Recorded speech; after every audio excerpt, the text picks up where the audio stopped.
Brandon Thurston from Wrestlenomics is up next, and we're going to follow Brandon with John Pollock from Post Wrestling. Delivering on the returns, increasing our margins.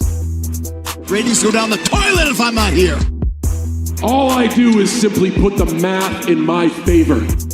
We agree that Brandon and John do good work. The reason is simple wrestling economics. I've been told the Netflix numbers. I've been told the metrics a little bit, probably 5 different times. I still don't get it. There were respectable wrestling journalists who needed answers. Thank you very much, members of the media. I hope you all go to hell. How about we pop a number right here, right now?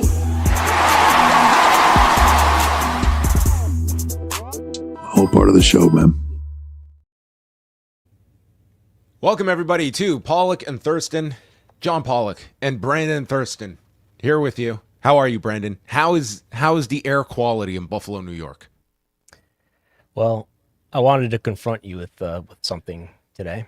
Uh-oh. I live in Buffalo, New York, which is in the United States of America. And I thought Canadians were supposed to be better than us. I thought, Canadians didn't want to be part of the United States of America. But nonetheless, here you are transmitting your orange gas onto my borders. Yeah. It's a subtle reference to your leader. You got to build more than a wall to keep Canada's air out. Well, this is it does look like a nice postcard. I will say this. It was literally orange out yesterday. It was quite the scene. It's a little post-apocalyptic, but yeah, that's the hand you've been dealt. Yes, it was very orange where I was. I mean, this is literally what Buffalo looked like yesterday, and especially this morning, you could really smell the hickory smoke smell. It's I don't know. I imagine it was similar where you are. It really smelled like somebody was burning a bonfire or was smoking some hickory ribs or something. Well, it's the source is explosive wildfires coming out of the northern end of our province, or as RFK Jr. would say, everything's fine. What's the big deal? We're all good. Yeah. What could go wrong? Well, today, Brandon wanted to talk UFC. He wanted to spend as much time possible talking about UFC 329, and the gods have handed us a late press release on the viewership figures of UFC 329, an exercise in spin if there ever was some when it comes to Paramount Plus and its numbers. So I think we're going to start there. Number one, Brandon, the question on everyone's mind, did you spare 69 seconds to catch this quote-unquote fight from Saturday night that led to a all-time record gate for the UFC in excess of $26 million to see Conor McGregor, civilly liable Conor McGregor, return to the octagon 5 years after shattering his leg? Is that his nickname now? It's not Notorious anymore. He's civilly liable. Oh, he is notorious. Notorious for being civilly liable, Conor McGregor. No, I didn't watch any of this. I might have had WNBA on or something. Well, you should have tuned in the next by day. By the time this happened, right? I do remember going to the ESPN app. This is my experience. I was like, I knew this fight was happening, and I turned on the ESPN app and I looked in MMA, looked at the scores. They have a WWE section in there, by the way, but they don't have WWE scores. They don't have match results in there, unfortunately, and certainly no letter grades. But what they do have is UFC results, and I saw, it's over with. TKO, Max Holloway. And I saw it went, a minute and change. So I figured he probably got knocked out. Come to find out, no. He jumped, and then he landed. It was not a good landing. Yes, Conor McGregor, the source of many a conspiracy theory coming out of this card where everyone was analyzing this man's every move on the way to the octagon, how he took off his shoe, what weight he put on his leg. Started off the fight going for like this jumping side kick and came down, just planted his right leg, torques on the knee, and his leg is just screwed. And it's basically waved off. The fight could not continue, and the whole crowd did not know what to make of this at all. No contest, correct? No contest? No, that completely. This is an all the bets have been returned. No, that is not going to happen. Despite Conor McGregor's best efforts, this was a TKO finish. There was nothing illegal about what happened in this. There was no Max Holloway committing a foul that led to this finish. This was Conor McGregor's body submitting to life at the age of, his final day as a 37-year-old before he turned 38 this week. Probably will not see the inside of an octagon for some time, if ever. And $26+ million in ticket revenue. I think they said this was the most bet on UFC fight in history. So I'm sure endearing himself to the public at large. And I have not sensed too much sympathy for this individual who just had a disaster of a comeback this past Saturday night. So is it true that, I want to find the appropriate image for this. Is it true that, all the best people were there. Mel Gibson was there. Is it true that Mel Gibson turned to his friend Vince Vaughn and said, watch out for his legs, his legs bad or something? Is that true? Well, let's just say that Vince Vaughn, first of all, when did Vince Vaughn become part of like this crew? What did I miss something? Like, is Vince Vaughn like fully in the Mel Gibson camp at this point? He was standing next to him at the T-Mobile Arena. Well, Mel Gibson and Theo Vaughn, I'm sure, were aghast at this ending. We know that Conor McGregor will be going for surgery. He has actually not disclosed like the extent of the knee injury, but he has one fight left on his UFC contract. It becomes an interesting question of what UFC does with this final fight. If it's just simply get this fight over with, is there any overture to extend, or are you just looking at getting out of the Conor McGregor business with the knowledge that there will be interest from a Netflix to use this guy or to do boxing or to do bare knuckle fighting? I don't know. I do think his value took a big hit, but I think we have seen enough of these stars that, much like this one, the next comeback, people will convince themselves yet again that it's 2015 and this is the Conor McGregor of old. But this is an interesting one because it's not like Conor going out and just getting caught with a punch and getting finished would not have been bad as this one, because the next one that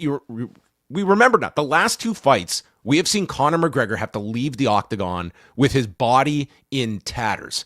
So the next time it comes around, it's not going to be so much the question of, well, can Conor win this fight? The question is going to be, can Conor fight, period? Can his body even last so that we get any semblance of a fight? And I think that's going to be a real question for the next time he fights, where he is getting closer to 40, and this guy has done God knows what to his body over these years. And now the check is coming due. Maybe he could do WWE. It's right in the same company, isn't it? Yeah, that would be quite the shift at this point. How do you think he would be welcomed into WWE? It'd probably be fine. Would it come up at the press conference? Would there be any questions? There's no press conference. It's fine. It didn't come up in the UFC press conference, did it? Yeah. So what do we make of these? He's controversial. He's got he had some demons. He had to get through. What do we make of these ratings here that Paramount has put out? This was not airing on any kind of traditional TV in the United States. This was only on Paramount, only for subscribers, right? And their headline is Paramount Plus reaches. There's a dangerous word. Reaches nearly 16 million viewers. Our podcast reaches 8 billion. How many people are on Earth? Anybody with broadband. Anyway, okay. Yeah. Reaches nearly 16 million viewers for UFC. You know what I love about these press releases, Brandon? I like the asterisk, and then I scroll down immediately to read the asterisk. And this one states U.S. viewership based on Nielsen live streaming custom analysis. 1 minute qualifier. What would a 1 minute qualifier mean? Is that how television ratings are generally deciphered? Based on 1 minute of tuning? No, you're thinking of average minute audience. So I guess what they're saying here is 16 million viewers watched at least a minute. At least a minute. There wasn't much more than a minute to watch. That is true. Now, the other thing, and this was brought up this week, is the fact that if you go back to if you in the States, Sunday morning, Brandon hears about UFC 329. He was out. He wants to catch it all. There were 14 fights. You cannot just click and watch something called UFC 329 and watch the broadcast. You have to click on every individual fight. So you are going to be, if depending on how many fights you watch, you're going to be counted up to 14 times because of the way they segment the videos the next day as well. So I am giving no benefit of the doubt that they are playing many, many games with these numbers, and everyone's going to run with the 16 million figure, but it is... I mean, we have been through this with the Paramount numbers, with the Netflix numbers of how, as Paul Levesque would say, I don't know, they don't make sense to me. Record-breaking 8 million peak concurrent streams. So, and that sounds like accounts, right? Streams? That's not people. No. We're using the word viewers back here. This refers to streams, which is actually a less favorable way to look at it if you're trying to just get the biggest number, right? How many people are watching per stream? And they are comparing this to the UFC Freedom 250, which had 7.9 concurrent peak streams, and 324, which was the first show in January that had 5.93. We do get a live average minute audience, which would be the closest equivalent to... Yes. An honest number here. But is that U.S. or is that Latin America and U.S.? So they do break it down. It's 6.5 million for both, with 6.1 million of that figure of the U.S. and 400,000 from Latin America. Okay. For the main card. 6.1 million U.S. I still have to scroll down and we look at the same asterisk. Again, it's here. this first one that does say 1 minute qualifier. That is confusing. And did you read this part? Qualifications available upon request. I saw that, and available upon request are always, you don't see that too often. Now, I do know I do know when the Freedom 250 number came out that when David Meltzer did reach out, and they did not respond to him for any qualifications that were requested. Okay. But maybe we can try. I mean... There's a real ambiguity to me in whether streams and views are the same thing here, where we have viewers, we're using streams, as if they're using that interchangeably, which I guess you don't have the technology to know how many people are watching per home or per stream. But if that's literally, if all it is an account accessing the stream and streaming the stream, well, then this peaked at a lot more than 8 million and averaged a lot more than 6 million, right? Yes. I'm pulling up the Freedom 250 press release as well, which had some wild numbers as well, where they used everything from... So this did not do better than Freedom 250 in terms of peak concurrent streams. Listen to this qualifier for the Freedom 251. A portion of global viewership is modeled on the past performances of comparable UFC events broadcast in Europe, the Asia-Pacific region, and sub-Saharan Africa. That's pretty much saying we are totally guessing what this viewership was in these regions. We have to find out, what do advertisers think of this? What are you buying? I think it's such a mess. At this point, like if you are reading this, I don't know how many people are, because every headline just will take this 16 million figure and that becomes the new number. It reached 16 million people and there's no breaking down of that number. And it's a great question of how much the advertisers are looking at all of this as like, what is the audience that we are reaching at? Like, it's one thing to just perpetuate, like it's a press release. It is just spinning everything to its highest possible point. But like literally, this press release they sent out for the White House show is like imagine saying this week's Dynamite, we didn't have a number for it, but based on what Dynamites have done in the past, this week in July with similar competition, we figure it did about this. Like, that's insanity. Because there's ads. I didn't watch this. There's ads on it, presumably. Oh, there's ads all over this. Yeah. And there's definitely sponsorships all over it, but there's literally ad breaks, correct? As during the walkout and before, as they're going to the introductions, they're going to a Spider-Man trailer. Yes, there are ads all over this. So those aren't being run for free. No. They're paying for, Spider-Man's paying for that. What does Spider-Man think he's getting for his, because it's being sold against the number of impressions, right? Yeah. And the way I understand it's sort of like a retainer in that, okay, Spider-Man's going to buy 1,000 impressions. Okay, it might take a few ads to get up to the 1,000 impressions or whatever. So that's being counted against this data? This is a question for Black Rifle Coffee and Jeremy's Razors. Let's find their press contacts. We should. The anti-woke razors out there. Are you ever tired of the woke razors? I am sick of my woke razor. Yeah, I'm barely awake. I can't deal with woke first thing in the morning. Yeah, quite the... We should do inventory of the UFC sponsors and just go one by one and look for the story of each of these advertisers as well. Looking at this, were you surprised at all? This did a record gate for the UFC. This was scaled. Somebody actually did a breakdown just going through the ticket map. This event was scaled for over $50 million. Now, it still did a record at $26+ million. And that works out to like 1,300 a head for this show. Yeah. So anyway, it was a huge amount that they hauled in here for Conor McGregor's fight here.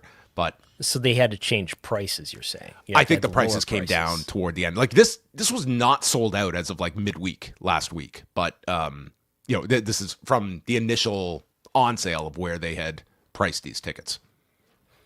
Yeah, no, it's not too surprising. I guess what was the previous record? Was it like that MSG show from years ago? It was the Sphere from from 2 years ago.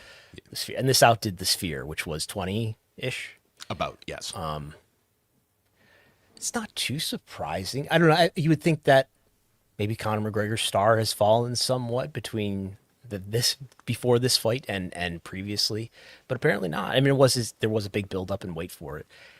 I think it's interesting, as we pointed out before, how the biggest between WWE and UFC. Now, granted, there's a stadium versus an arena, but the biggest gate between WWE and UFC is WWE, who did $66 million over 2 nights in Las Vegas in 2015. So that's around $33 million each night, and that's more than this one. Now, WWE's biggest arena gate ever was set by John Cena last December, which was $6 million and change, we reported via Polestar. And this is 4 times that. To compare to the show that Wei and I just reviewed of WrestleMania 21, that would be 13 WrestleManias from 2015 that they drew on Saturday night. $2.1 million gate in 2005 for a WrestleMania. Yeah. Yes, I've looked that up recently. Right. But hey, what do you think is the UFC's best move of Conor McGregor? Let's say this guy goes for surgery and he's ready to fight around this time next year, but he's got 1 fight left on his deal. Like, what is there a value to keeping Conor McGregor inside versus going elsewhere? I think it's very safe to say he will fight again. I will question what effectiveness he is going to have. Like, I think he is. I think these will be some sad performances, but there's still going to be an audience for him. I think last week, if it proved anything, it was that this guy, there is still an appetite to see him fight. And as much as there's all this ill will toward him after this performance, that will all melt away and people will, it's the Mike Tyson effect, that they will will themselves into believing. He was there too, Mike Tyson. He was there, yes, as was Tucker Carlson dancing. He's going to have to be paired with something, right? Because people are going to not trust it the next time. If it's in 8 months or 12 months, he might. Could TKO offer insurance packages? Like if the fight does not reach a certain threshold, you get insurance. Maybe that could be part of the UFC club that they could launch. But I would think they would have to pair it with something so what is his injury? Torn ACL or what? He hasn't disclosed it. It could be an ACL. It could be a meniscus injury. Surgery. He does need surgery. So let's say that he's not going to fight this year. Now, he's also said that he does need to fight by April. They haven't been clear. Is that a sunset clause that this contract would just end if he doesn't fight by April? There's a lot of questions about his contract, and because he is such a unique asset to the UFC, he could very well have a very, just different terms than your standard fighter contract as well. But all things being equal, there's one fight left that the UFC has for Conor, and then like, what do you do with this guy? There's so many questions I have. Will he stay in the UFC's drug testing program for the duration of his recovery? Well, in case he needs a physician that the 10 sports physicians that spoke to the New York Times that said, we have never heard of this type of need for drugs to repair that type of injury. I guess we'll have to find out what kind of injury he needs, but that's a very valid question. Will he have to leave the drug testing pool for his own safety? I look forward to any reporting that Michael S. Schmidt of the New York Times might be doing on this. Yes. Will he find any medication that makes him feel good beyond the need to be fully healed? It remains to be seen. Yeah. All right. We're going to talk about September 26th. Do you know what is significant about this date, Brandon? I can't think of anything that's happening on that date. Well, neither could the WWE, because they wanted to just find a day on their own. We want to, we haven't run World's End in a long time. Let's do one. And let's book the All-State Arena in Chicago, head-to-head with AEW All Out, taking place outside of Chicago in Hoffman Estates at the Now Arena.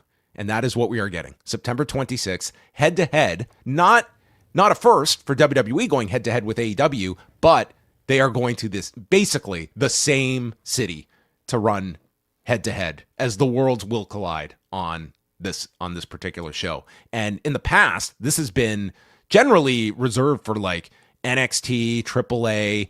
If they're running the All-State Arena, I think they're going to go full out for this show. Like, I would imagine Punk is on this show going against All Out. Have they ever you are not this? filling the All-State Arena with just your AAA and NXT talent. Like, I think they're going to make this a big show. And, I mean, they have gotten as transparent as possible that they are just going full out against all of these AEW shows.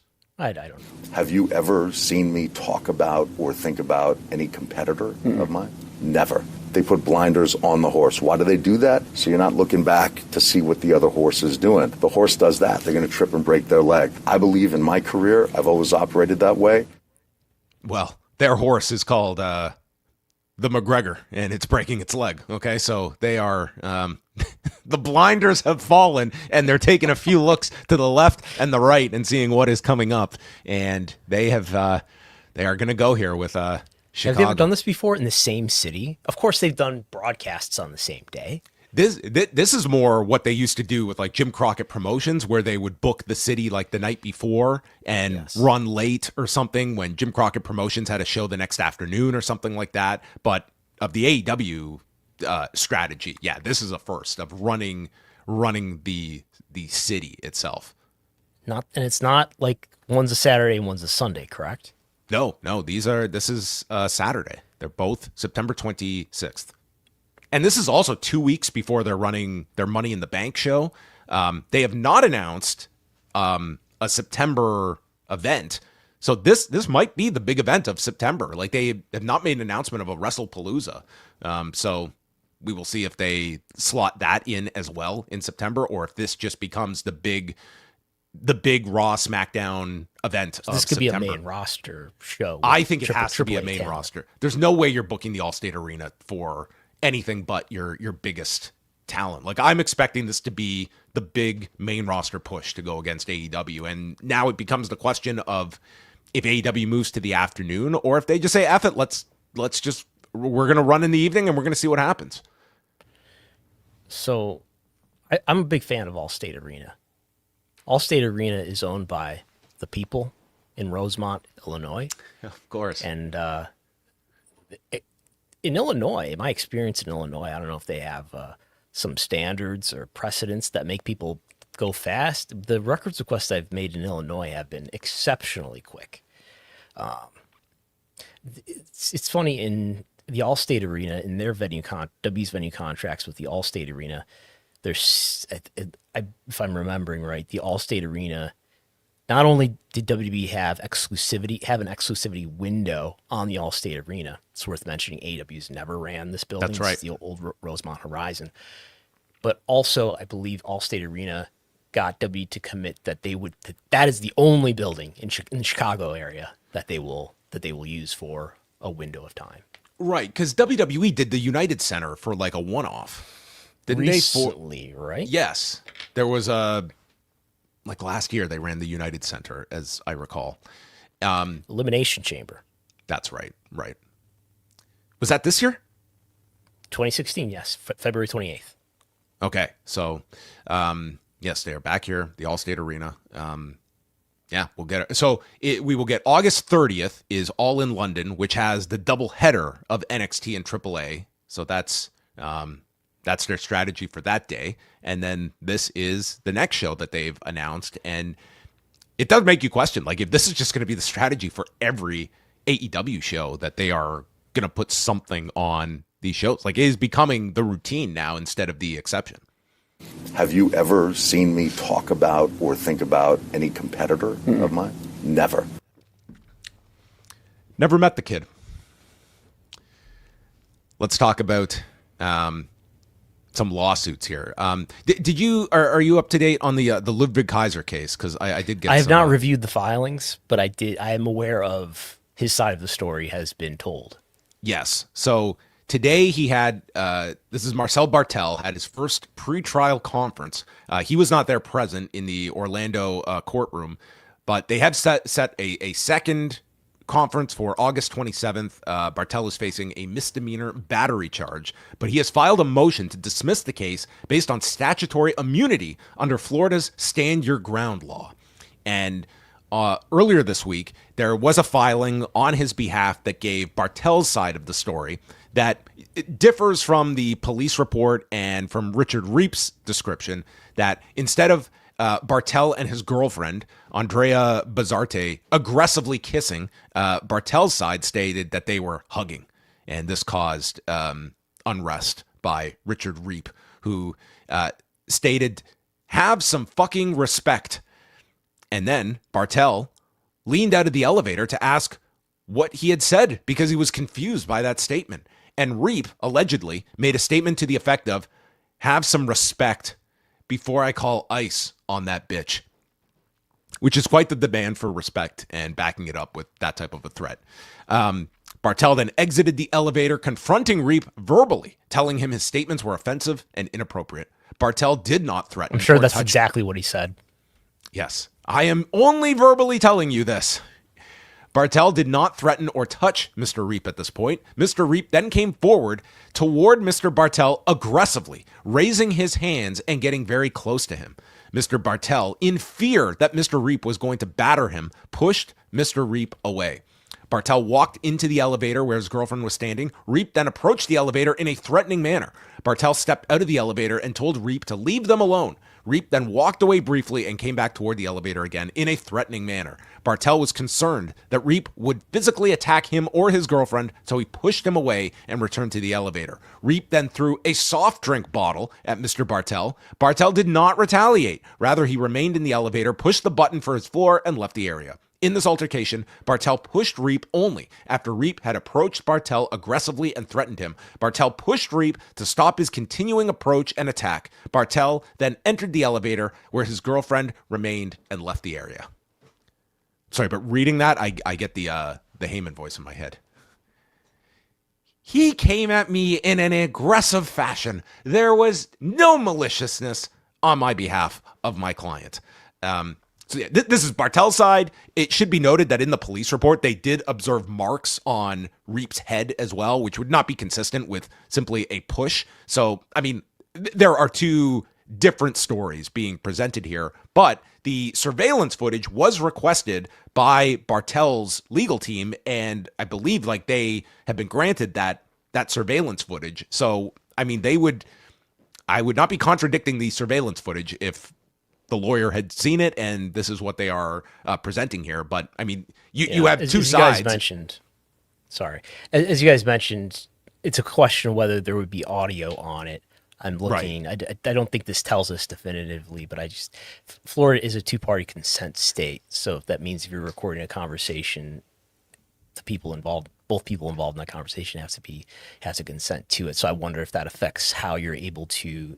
I wonder if that has any influence on whether security camera footage can have audio recording on it, which would eliminate the ICE comment if that was made or not. That said, this is more going to be determined on, does it appear that Barthel was in any danger, defending himself, and was as aggressive as Barthel is describing here, more so than the comment that was made, which is not great, obviously, but at the same time, I don't know if that is the defense for attacking somebody either, if that is what... The footage should tell a lot, and obviously we have not seen the footage.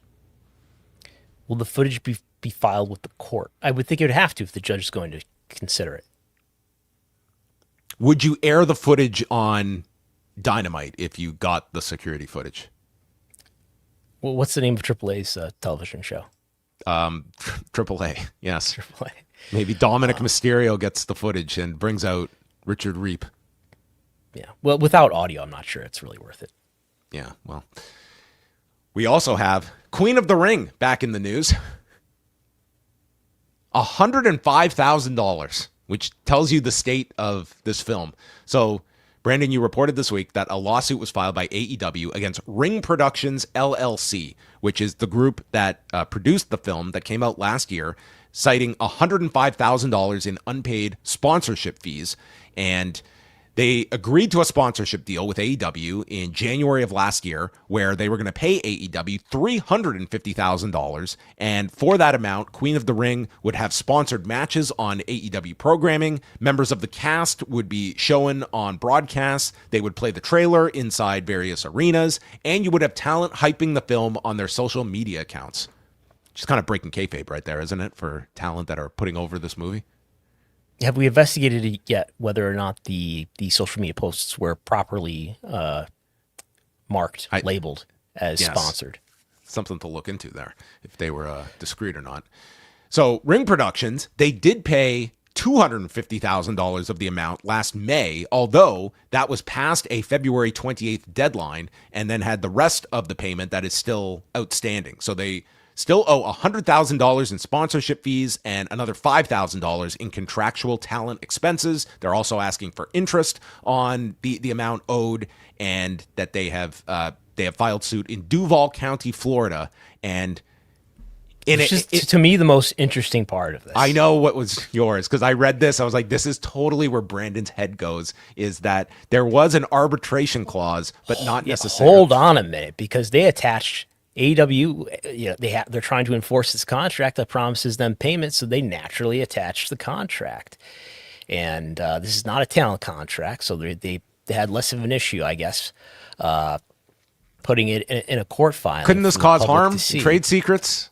I don't know. We know the amount of this sponsorship agreement. Now we know what the going rate is. I mean, this is how could they disclose all of this? They might have just won you your challenge. We should read this entire thing. So there's this section called Exclusive Jurisdiction Dispute Resolution Waiver of Jury Trial, and it says subject to the arbitration provisions set forth later on. It does say some stuff about the state and federal courts of Duval County, Florida shall have exclusive jurisdiction over the parties with respect to any dispute or controversy, but it prefaces that with saying the subject to the arbitration provisions set forth in 12F2, and let's read 12F2. The parties expressly acknowledge and agree that any dispute, claim, or controversy arising or relating to this agreement or the services provided hereunder, or the breach, termination, enforcement, interpretation, or validity thereof, including the determination of the scope and applicability of this agreement to arbitrate, shall be resolved exclusively by final and binding arbitration in Jacksonville, Florida, before yada yada yada. Jams will administer it. So I did ask AEW, what's the deal? Why isn't this in arbitration? They didn't respond, though. But that's curious to me. I mean, I could just be missing something here in the language. It does specifically mention Duval County, Florida. So maybe there's just some issue here that I don't understand. But it does seem like this, to me, on its face, should be in arbitration, should not be in in public court. But hey, I'm always in favor of things being in public court rather than arbitration. Okay, well, you did get a contract, just not the contract you had asked for. This is a sponsorship contract, Well, not a it's talent wrestler contract.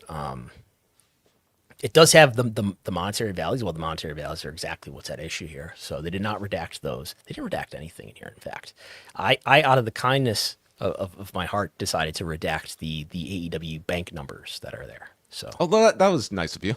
Yes. Is there a difference? Because what we're referring to is the Ryan Nemeth lawsuit, in which I'm taking issue with the fact that AEW wants to completely seal Ryan Nemeth's 3 wrestler contracts in their disagreement about arbitration. Is there a harm that they would allege is foreseeable or going to happen if it's a wrestler contract versus a contract like this, which is a sponsorship contract?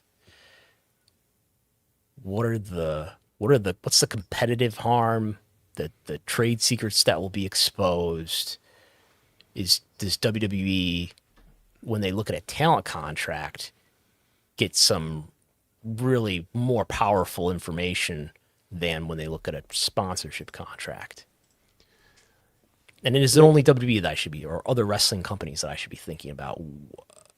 It's other wrestlers? Well, we can get into that, and I don't think that's what they should be arguing if they want to win.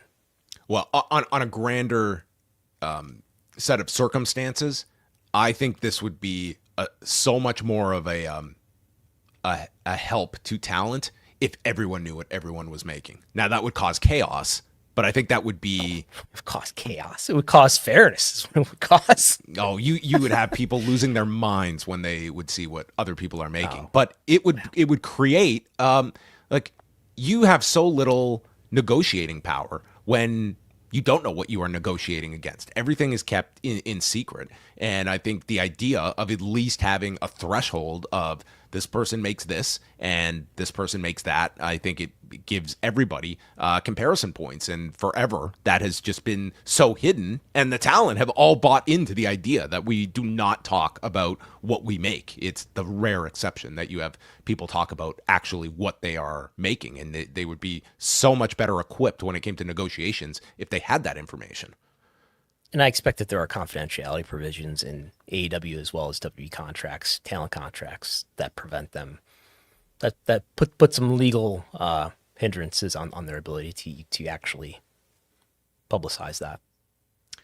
But, in this case, I'm sure you could, whatever arguments are going to come up to redact various points in the talent contracts, I think the fact that so much of this was disclosed, it's going to be hard to navigate those arguments when you have now set this precedent of, when it is in your favor to present this contract, and then now all of a sudden you're on the other side of it and you don't want to disclose any information in the contract. It's, I would be interested what those arguments were if you end up getting Ryan Nemeth's contract and it's just a big blob of black ink over the contract.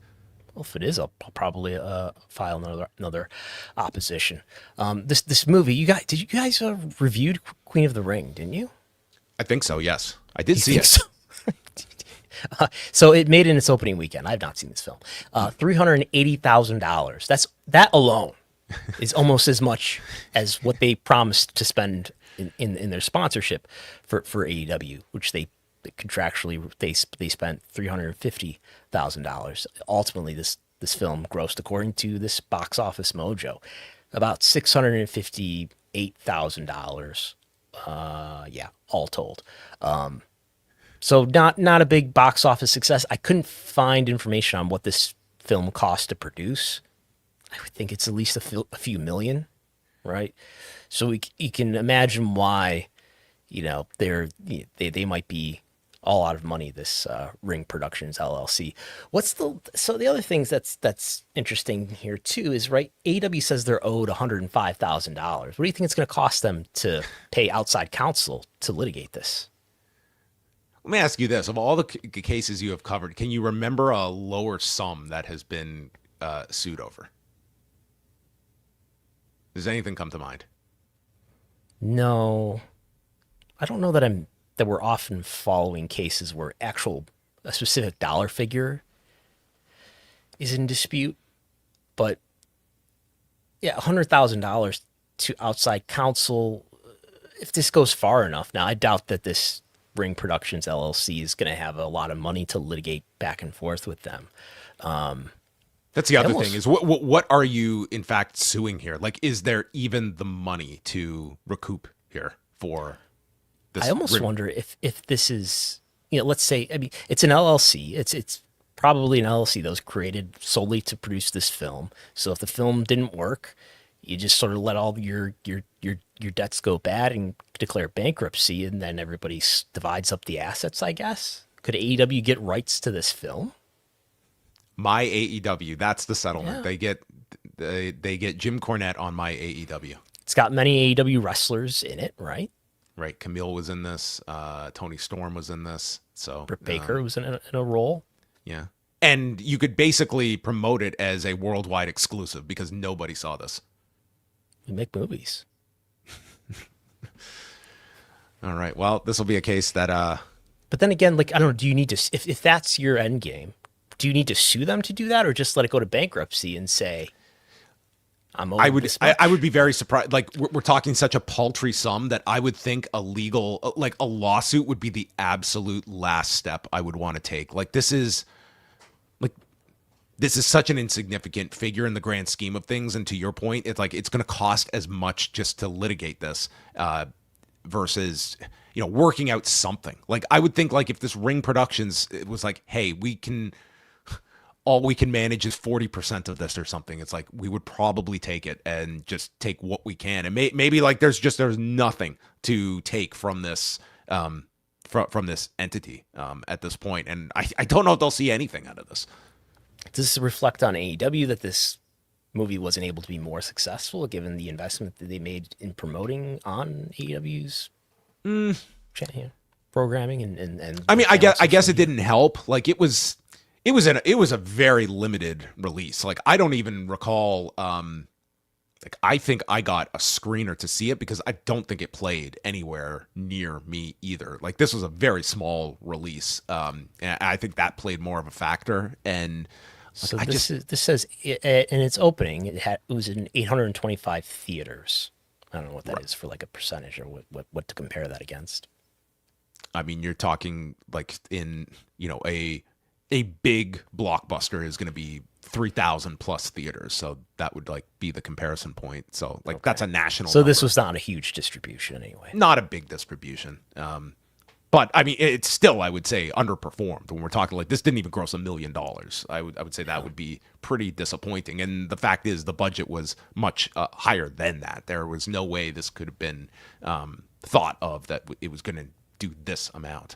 But yeah, it was not a big hit. They spent a lot of that pay-per-view. I think it was Revolution last year, and they did promote the hell out of this film for that. I remember that pay-per-view specifically, and really giving it a hard push. But it was one that I don't know. You're going to chalk this one to the Ric Flair energy drink of AEW promotional material. Remember that? Woo energy. Well, yes, absolutely. The mushroom drink. There's some other. Was it an energy drink as well, where there was like some guy who was a military officer or something? You know what I'm talking about? Yeah, I do. This was the one that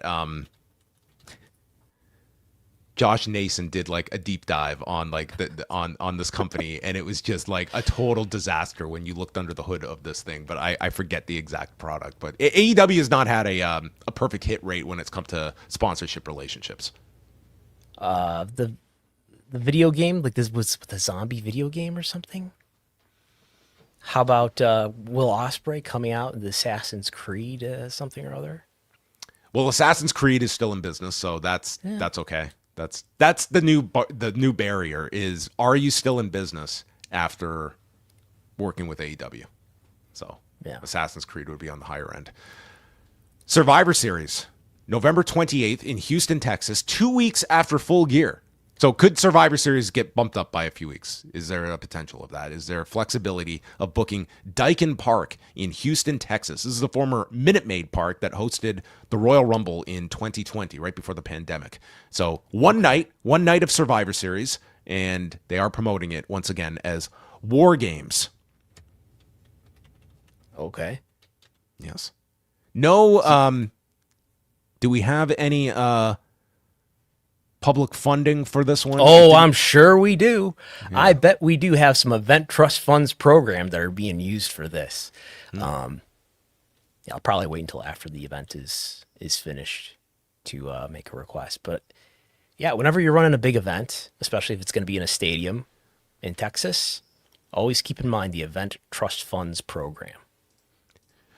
What do you see as the strategy when it comes to these 2-night events? Like WrestleMania is WrestleMania, but SummerSlam, like what last year they did really well at MetLife Stadium for 2 nights. Like they did a very strong gate for those. This year, less so. It does not look, I mean, barring some big surge in the lead up to SummerSlam, this is trending at around 22,000 per night. Do you think that this is just an indication of like where like there is a ceiling, and running back-to-back nights in stadiums, that's pretty tough. It's great when you can do it when you're hot. WWE is not as hot as they were a year ago. Does that change your focus for next year, for instance? Like when it comes to, I don't see them contracting nights, but could they be looking at maybe an arena setting if we're going to do back-to-back nights is the better play than this? Or it's 22,000 per night at their ticketing. Is it still worth their while to be going at this size and have a lot of empties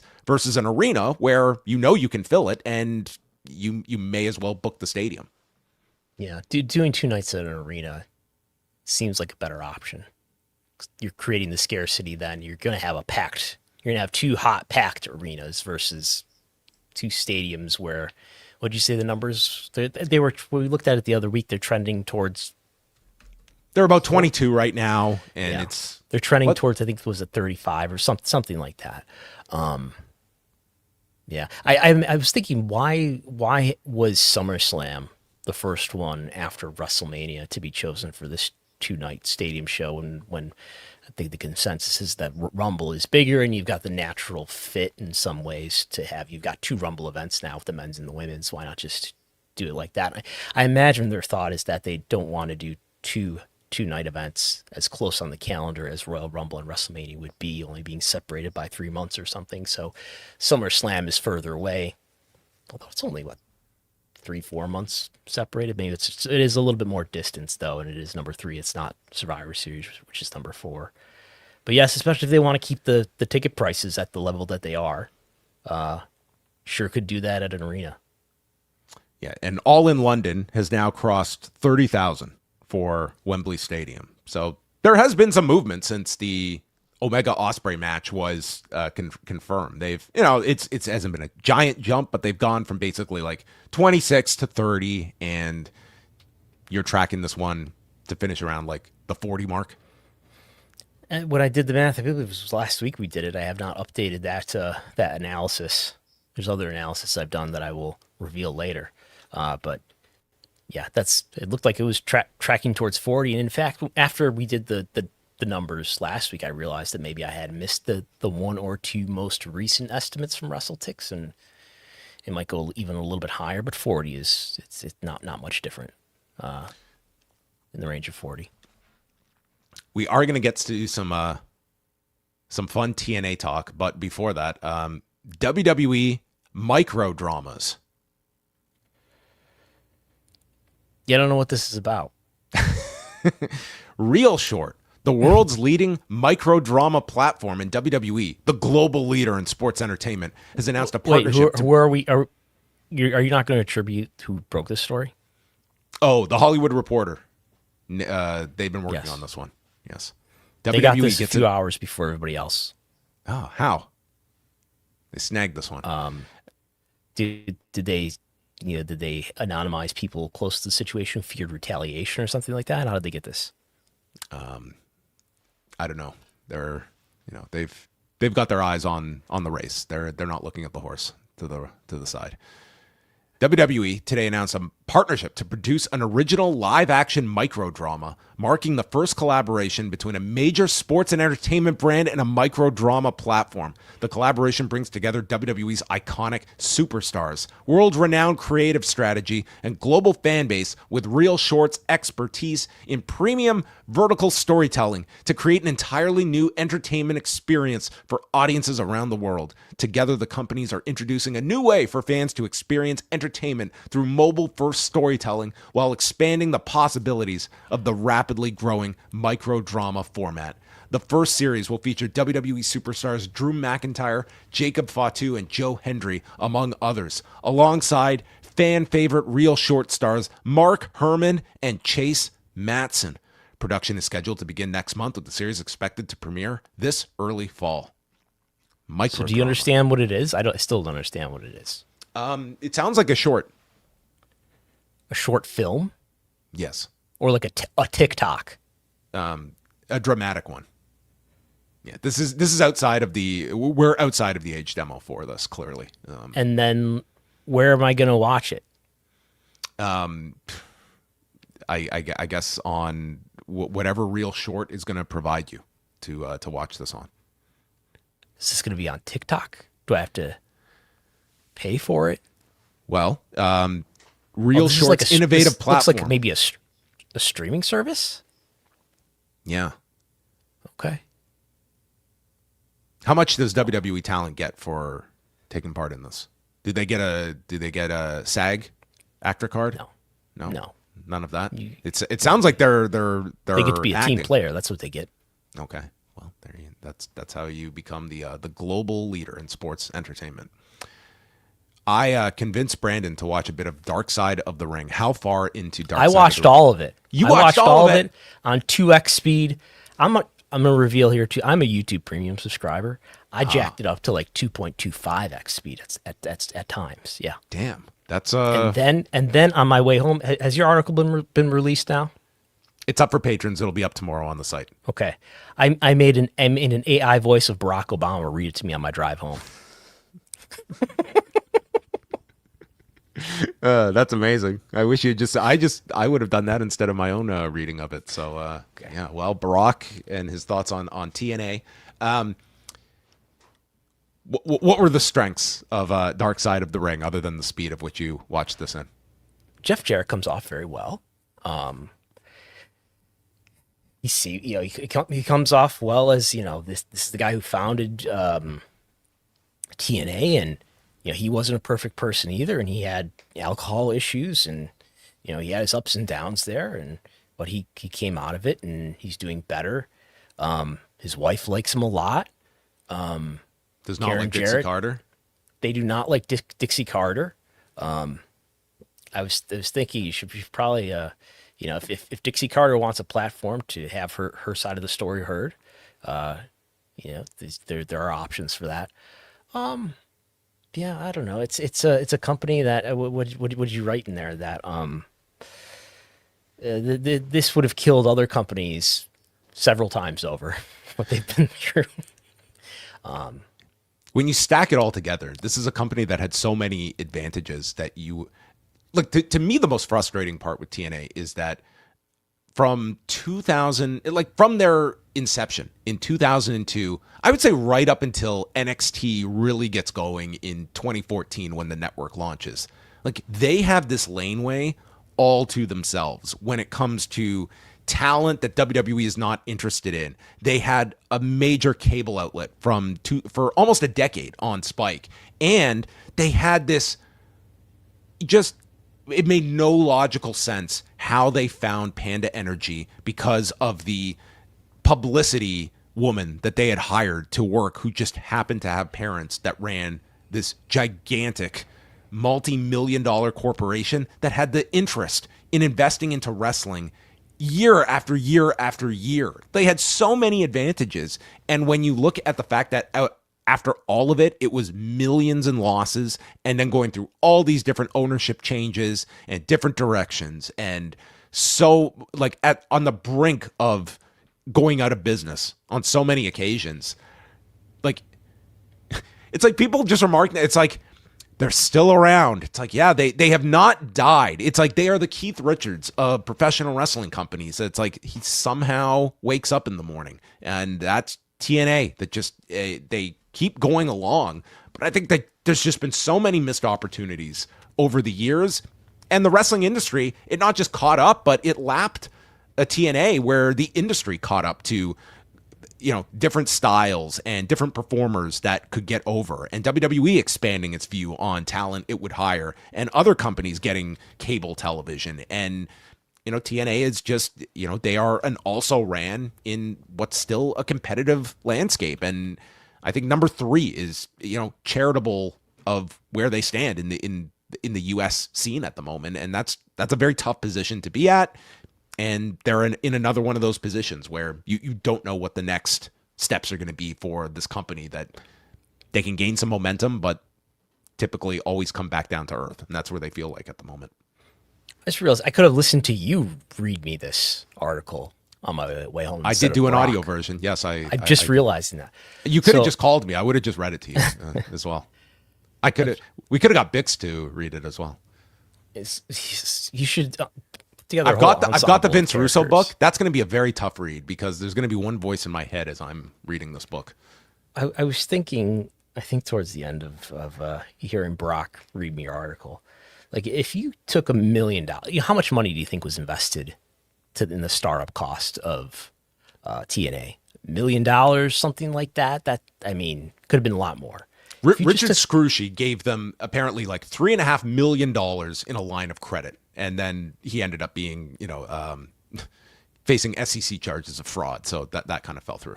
Right. There's a lot of stuff I didn't know. I didn't realize that Jeff Jarrett and Dixie were so at odds.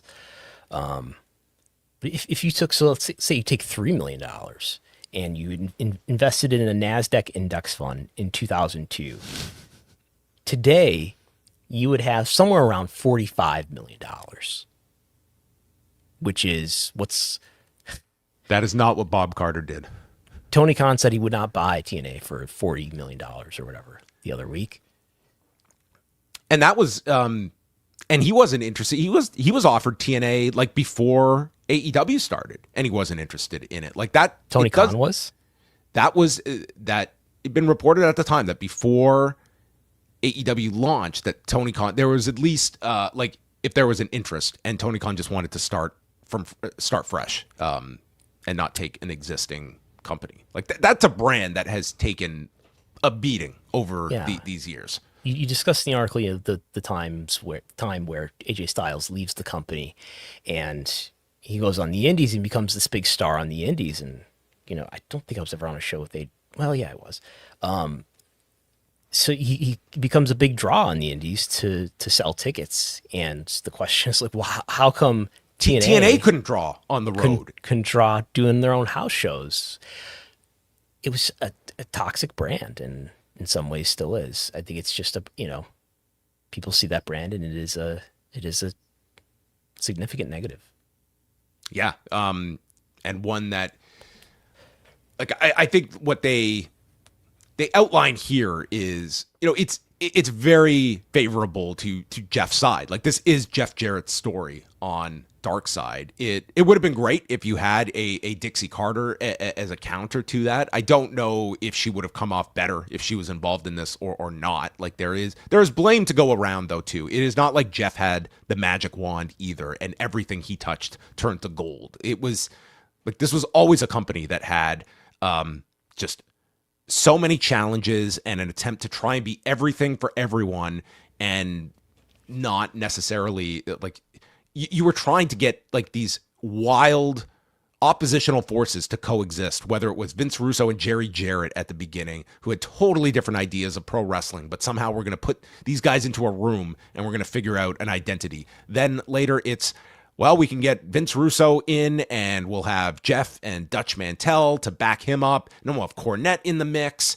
And you just had all these different factions and trying to do so much. And I think they just got into the trap of, if we can just be a portion of what WWE is, that could get us to the next level. And going through all these identity changes along the way that, it was just so many start and stops when it came to like what is your brand, what are you not? And it just tried to cater to everything, nostalgia to all these different creative visions, and many of whom like did not have successful track records that were just thought of as like these are geniuses that are going to figure it out for us. I think it's the maybe like the entire history of TNA is in many ways reflected in the sort of online debate you see around AEW here, and there's this sort of philosophical split in what a number 2 wrestling company should be. Should it be an alternative that is a different kind of wrestling that appeals to wrestling fans in a different kind of way? Which it sounds like Vince Russo in theory endorsed at times. Or should it be something that appeals to the masses, because appealing to that other kind of wrestling fan, there just aren't enough of them to make a business viable. And it sure seems to me like TNA tried to be, it was some of the former, but being the latter quite a bit hurt it. However, I think there was probably also a leadership issue in that when if Dixie Carter was manipulable by others who took advantage of the situation, then that gives you a real lack of direction in being able to execute either vision. Yeah, I thought when they first got to Spike and you looked at that roster and like they had a great core of performers that were getting on national television for the first time, and it just seemed to be it was always the big hang up on getting people to actually spend money on the product. And I think that created like a lack of patience in their own homegrown talent. But a lot of these performers, they would end up becoming bigger stars, but it would be with a WWE or an AEW. And there was just this whole runway that TNA had that if you had just committed to, these are our stars and this is going to be our version of professional wrestling that is very distinct. At a time when WWE had left the door open, it's not as though WWE was on fire during the 2010s. And I think for a lot of that time, you just saw TNA just coming across as like a lesser version of WWE. And you saw all these performers that would eventually move over. And then you had a concept in NXT that took a lot of the DNA of what made Impact Wrestling. And they were like right down to like running out of a soundstage in Florida and taking a lot of independent talent. And there was a big audience for this. Like they were intrigued to see this, like with the WWE production. And it was a brand that was very, very distinct from the main roster. And I just think TNA had all of that runway and it wasn't realized at the end of it. And then they lost Spike. And I don't think this company has ever been the same since they lost Spike TV. It's just been a survival game since then. And they have lucked into the fact that they had one company in Panda that would underwrite all of these losses, save for like a 2-year period. And then they found a second one in Anthem that is willing to underwrite these losses. And now they're coming up on a decade of owning this thing. Yeah, I mean, when you start out your show the way that first episode of TNA started, I mean, it's sort of defined what that brand was to a lot of people right off the bat. I remember it was like Mike Tenay was on Observer Radio before the first TNA pay-per-view. And I think there were reports, right, because this wasn't a live broadcast, the first pay-per-view, right? They taped a bunch of them in session. And Mike Tenay kind of trying to spin it that there's some great wrestling on here. There's some other things that he didn't like quite so much, like maybe the small person in the garbage can doing whatever he was doing. But like right off the bat, there's some the very things that infected WCW and largely contributed to its downfall went right on over to the next incarnation, which was TNA, and it sort of reincarnated a lot of the worst things about WCW that helped bring that brand down. I thought in this series, like Jeff Jarrett has never struck me as like a a creative genius. Like I think he is certainly somebody that I think works well in a leadership position. That I think he established that in TNA. You can see from this, like there's a lot of people that are very loyal to Jeff, that aren't loyal to Dixie in the same way. And it's not like you had a ton of defenders you had almost no defenders of Dixie in this as well. But Jarrett he's a very good talker, and he's a figure that has been involved in a lot of interesting moments in wrestling's history over these last 30 years. And was compelling enough that they got 3 episodes out of this, and they wanted even more. They want to do a whole season out of this. But I thought that I think it paints a rosier picture of what TNA was throughout the 2000s, and kind of simplifies it at times that, well, if not for Dixie, this thing would have just, we would have shot right to the top. And it's like TNA had its problems. And if not for Dixie, it might have died very early on.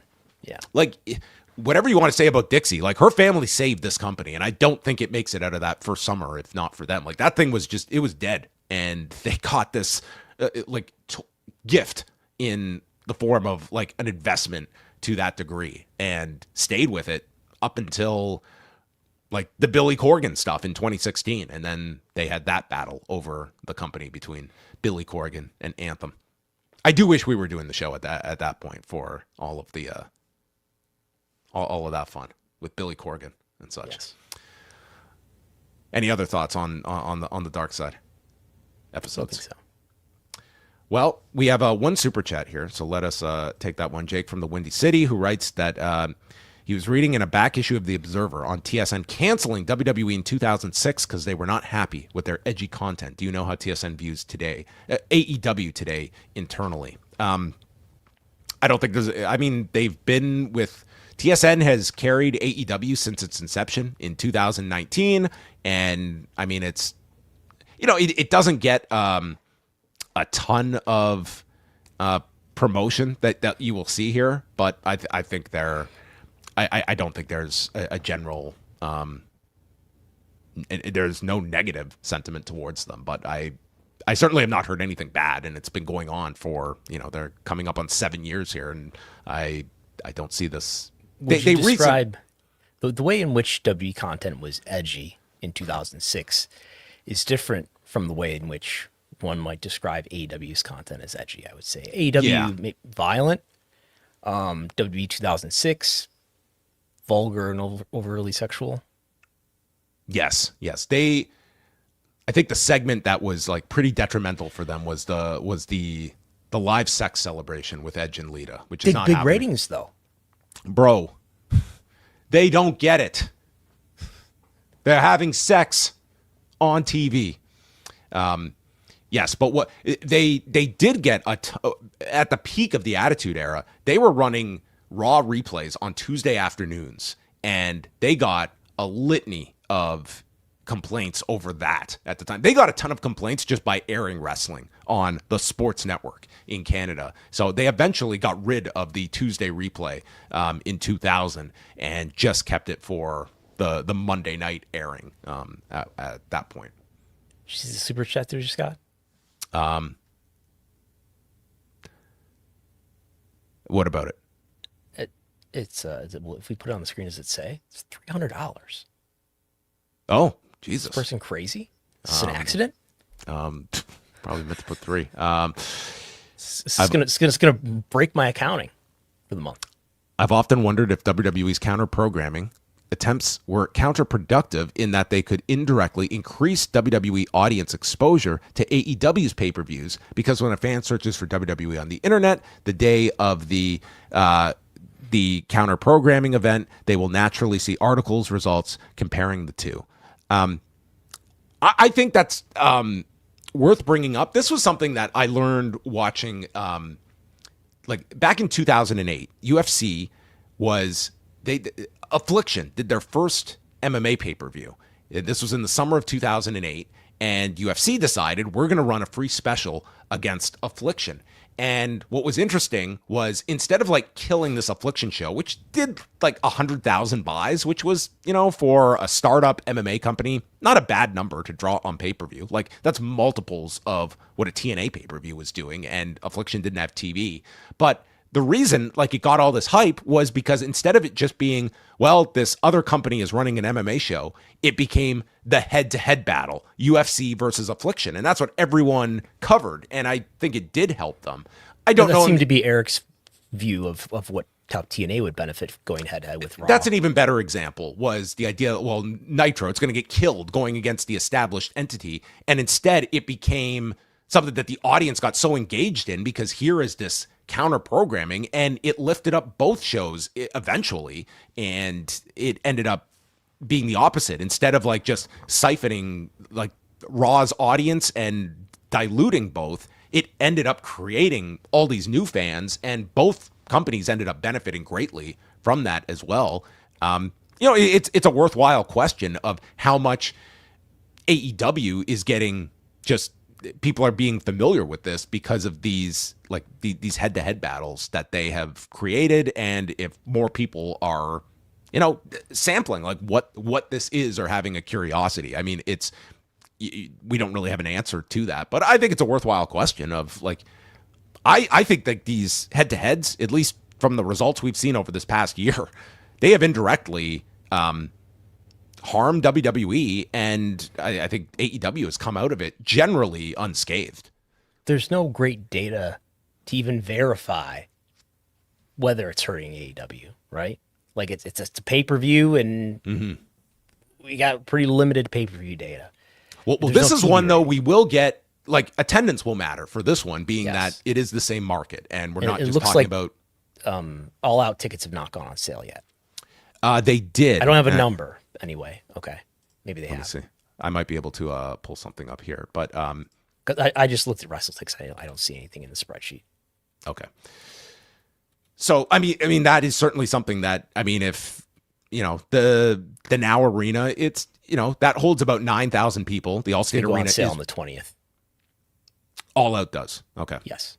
So, yeah, and I think it's July 24th that the Worlds Collide tickets go on sale. So, I mean, you will get at least market comparison to see, like, if they're, like, fans in Chicago and around are going to have to pick one or the other. So that's at least one comparison point that we have as compared to some of these other head-to-head battles. If you're WWE, you can kind of sit back and see what you really have to advertise for that show. Maybe just AAA and NXT talent will do what they want there. I think they're coming in guns blazing on this one. Like, I would be stunned if Punk is not on this show in Chicago for this big of a show. Another question from Jay. Maybe there is a way to measure if searches for AEW increase or decrease around counter-programming pay-per-view events versus non, or even versus the increased counter-programming strategy, not an accidental SC. I'm not sure what SC is. I appreciate all the work you do. Thanks for these enormous Thank you, Jay.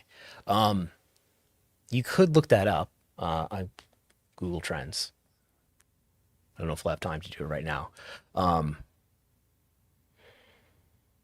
Yeah, I doubt it. There's no evidence that it's really hurting AEW. And if anything, there's do probably you do a anything with this? If you are AEW, do you react in any way to this? Whether it be a start time change, like, I don't see them changing locations. If you're Tony, you certainly don't. But if your talent want to take an occasional shot, fine. Do you change the start time? AEW is scheduled to start at 7. I don't think so. This is different than going against SummerSlam or WrestleMania, right? Yeah. Where in what cases have they made similar moves? Well, last year they moved up the start time for All In Texas, and the All Out show that was in Toronto that went against WrestlePalooza. They made that into an afternoon show. And besides that, I don't think they have adjusted anything beyond that. Those were the big two that WWE went against last year. And to me, that was like an unintended benefit was AEW being able to learn that our audience will adapt to an afternoon show. Like, that's something UFC could not do back in its heyday when it tried to move its pay-per-views up 1 hour and they found there was a dip, and it really affected bar business. And for AEW, the fact that we can move a pay-per-view to the afternoon and we're going to come out of it okay, I think like that's not something you could have necessarily you weren't going to learn that on your own unless you were forced to in those situations. And they at least are equipped now with, the flexibility that if they were to run an afternoon show, there's a lot of people that clamored for the afternoon shows because of the complaint about the length of these shows, and the afternoon being a bit more, it just works out better for some of these marathon length shows. Yeah, it seems kind of risky as a brand exercise if you're WWE here, right?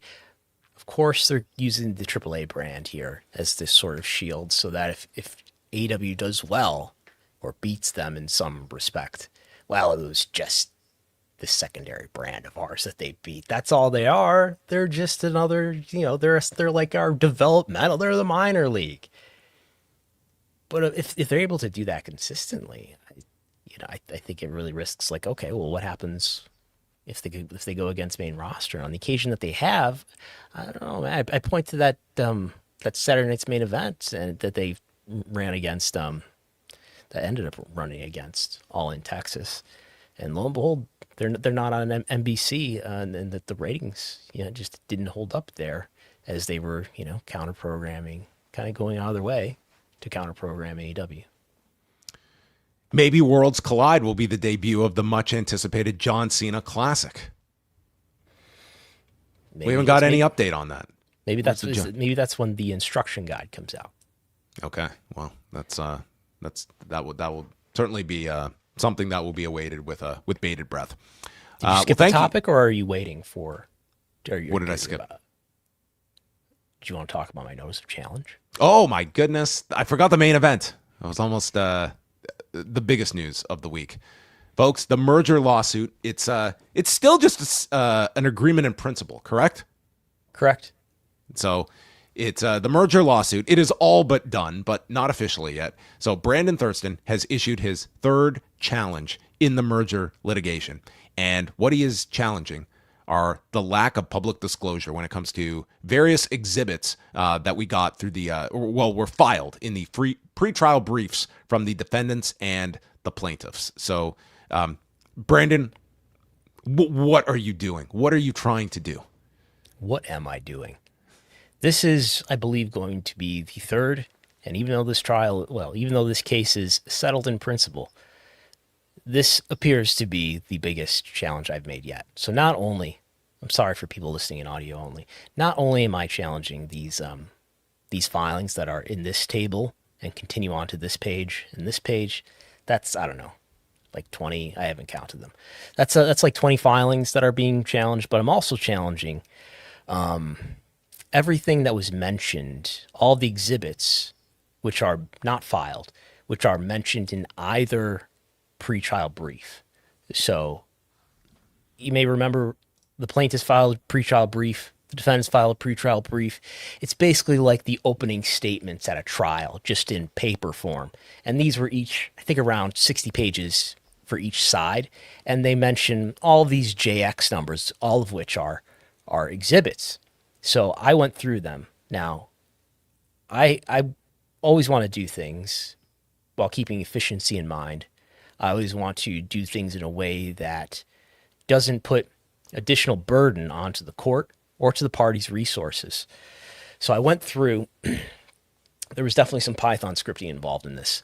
I grabbed all of the JX numbers, which are representative of exhibits, and they did file this joint exhibit list, which has the JX numbers in them. So there's like 2,000 of those. Now, they didn't use all of them. They didn't cite all of those. They only cited like 400, something like that. So anyway, I excluded everything that I think is already in the public record, that I am confident is already in the public record. Some of these exhibits are things like SEC filings for understandable reasons, but we don't need to be challenging SEC filings. They're already public. So what remains is about 200, I think just short of 250 filings that are cited in these pretrial briefs, but we don't have public. Now, as we all remember, Leo Investments versus Tamales Bay Capital, Vice Chancellor J. Travis Lasser last September, he ruled that you can challenge things that are not filed, but that are cited. So up to this point, everything that I have challenged had an entry on the docket. You could see that this file exists, but it was sealed. Or it was on the docket, public, but redacted. I'm challenging things that are not on the docket here, but that when you get to a certain point in a case like this where you're about to go to trial, you say, this is all of our exhibits. These are all the things that we might use at trial, and we're starting to cite some of them in this pretrial brief process. So, yeah, this is a different kind of animal than I've done before, and it's probably going to be the most vast one that I've done. So those are the exhibits. Those are a lot of documents, a lot of communications records, emails, etc. But also, pretrial briefs, they cite a lot of deposition testimony that is not already in the public record. So I've requested, I think I'd have to look at how many different pages, hundreds of pages of depositions that are not public. I eliminated all of those that I am confident all are already public, and I'm only requesting, challenging the confidential treatment of those that are not public. So more information is probably going to be unsealed in the next, several weeks. There's gonna, like rights agreements are some of the documents as well. Are there not? Yes. I don't know how you say this word. There was some litigation over whether or not the media rights agreements should be part of this case. And in that's why we have the Raw and SmackDown media rights agreements that were already unsealed and that we reported on, but it seems like there's some Netflix information in here. So we'll see. The parties, of course, will have an opportunity to say, no, we want to argue that this material should be kept sealed. So what's going to happen here is they're going to file a lot of these materials for the first time. They're going to file like all the materials that aren't already available for the first time, probably with redactions. And then I'm going to have to challenge those redactions. So unless something happens off docket here, I'm going to have to do another challenge. So more on that as it develops. Yeah, we should also mention one of the exhibits. Yes. JX0278. What is the significance of that joint exhibit? JX0278 is a October 2nd, 2022. It appears to be a text message from October 2nd, 2022 between Vince McMahon and Brock Lesnar. This exhibit is cited by the plaintiffs. It appears to be related to what have been called in depositions in this case, the readouts, where we don't know exactly what they're referring to, but there appears to be some sort of sexually explicit or, I think the plaintiff's pretrial brief calls it salacious or something like that. And this is the material, or it's related to the material that the board that is described to the board on or about July 22nd, 2022. And the plaintiffs frame this as, when this information came out, this is what really put it over the edge. And this was the red line for the board. Like Vince had to step down. Had to retire, resign, all of that.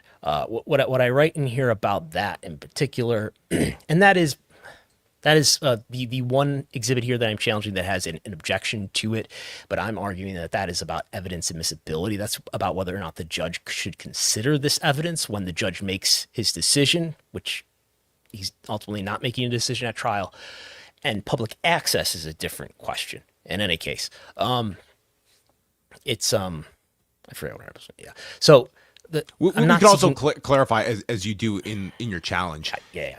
If there is a sexually explicit image that is attached, I'm not seeking to this, access to any images here. Exactly. You are, and the board did not see any image. They were given a description of this, and it was that description that, I mean, when we read the quote from Stephanie McMahon in her deposition, that essentially that no CEO could continue in their role with this kind of evidence is basically what Stephanie had said. So it appears that Vince gave his phone to someone, whether it was the board's investigators from Simpson Thatcher or whomever, and then a description of this material was then relayed to board members.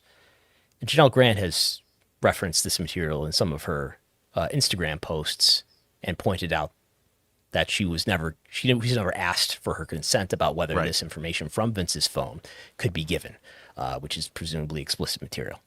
But yeah, I'm not seeking. Now, I don't know if this exhibit itself, I kind of doubt, but if this exhibit itself contains any graphic images, I'm explicitly not requesting that, and that material should remain redacted. If it's not already inherently redacted, if it exists in there in the first place, but we are requesting access to any other part of that exhibit. We do not see we do seek access to any text descriptions or readouts of such images that may have been relayed to the directors of the board, and any communications among Vince McMahon, Brock Lesnar, or others. The nature of the evidence that may have led a controlling stockholder who was the board chairman and chief executive of Apollo Corporation to resign is of intense public interest. Is there a window of time that anyone has to challenge you or to put up an argument against releasing any of this? What is kind of the timetable now that you have filed this challenge? Naturally, under the court rules, the time for any party or not interested non-party, such as KKR, who's not a party, right? They made a motion to maintain confidential treatment. They have, as the court lays out the deadlines naturally, I think they have until next Monday, but we are probably going to have a stipulation that extends their deadlines because this is more complicated than a typical challenge. Okay. Well, we will continue to follow your third and most ambitious challenge to date. I mean, if those depositions, I think those depositions alone, I think there would be a lot of information in those depositions of what's not already public. Yeah. I do have one more thing. Okay. Before we go here, I understand there's a controversial topic in the wrestling discourse this week. Oh, tell me what it is, please. We can't run from it. I think you can't. Whenever there's a controversial issue, we take it head on, and I think that's what we've got to do here. The Mercedes Moné versus Maya World Forbidden Door match had glowing reviews. I think it's safe to say here on Post Wrestling, but there do seem to be some missing stars, some missing star ratings. Have you heard about this controversy? Oh, I've tried not to, but I do know this is a topic. So I guess Dave went to the show in person and did not seem to have the strongest opinion of this match in the arena based on those and how it was received live. So when he came home, he had decided he was going to, I guess, rewatch the match and has not gotten around to rewatching the match. So this remains starless thus far. But he has rated every other match on the pay-per-view. The lowest rated match on this show from Dave is 3.5 stars. I would never want to talk about star ratings, but we can solve this problem with math, and I've done so. Oh, thank you. Let's just put an end to it. We have cage match ratings for all of these matches, right? And in fact, which match on this pay-per-view has the highest rating on cage match on a scale of 10? It is the Mercedes Moné versus Maya World match, currently standing. I took this screenshot just a couple hours ago. 9.1 based on 618 votes. I think that's it was my number 2 match of the night behind Ospreay and Swerve. Okay, we've got matches here that have got a bajillion stars. Whatever this is, 5.5. Okay, so just this match has not been rated by the Wrestling Observer newsletter. Now, first thing that comes to mind for me is say, hey, we got some data points, but we're missing one of those data points, and we've got 2 pairs of data points. We've got cage match ratings, and we got Wrestling Observer star ratings. we can do a linear regression. So we do a linear regression, and I took all 12,000 available matches in which we have both a observer star rating and a cage match rating. And I say, based on the cage match rating, which is 9.1, where based on the linear regression, y equals 0.51 x plus 0.06, what would this 9.1 cage match rating translate to? It would translate to 4.73, which is a 4 3/4 star rating. 4 3/4 stars. Now here's where this is everything. This is everything across the entire cage match archive, and to the extent to which they also have observer ratings there. Big sample. So I said, let's look at this a different way though.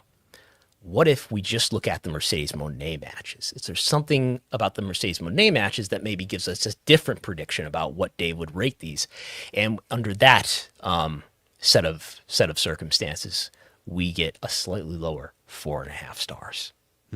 Based on 91 matches, though, so it's still a fairly robust sample. This is all Mercedes Moné and Sasha Banks matches. Well, Brandon. Well, we've solved the problem. I don't think he needs to rate it at all now.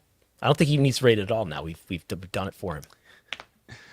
This is what we do, folks. We've settled the controversy. Thank you so much, Brandon.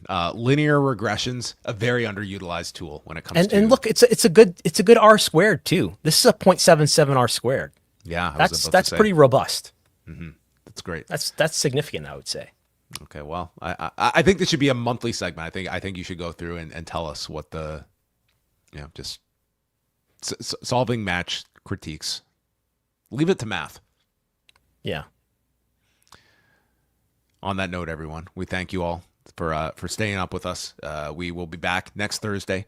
Same time, same place, 8:30 Eastern here on Thursday nights for Pollock and Thurston. In the meantime, if you want to go learn all about Python scraping and linear regressions, patreon.com/Wrestlenomics. You Wrestlenomics. Not about any of those things, but you will see the products of those things.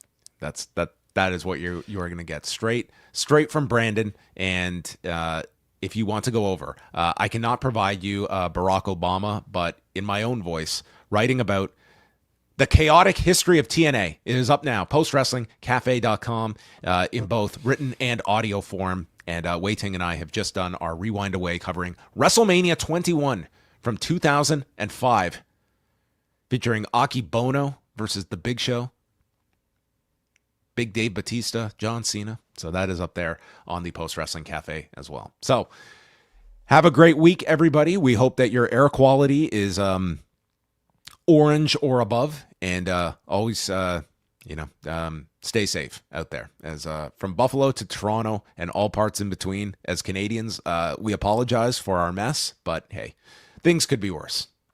Goodbye.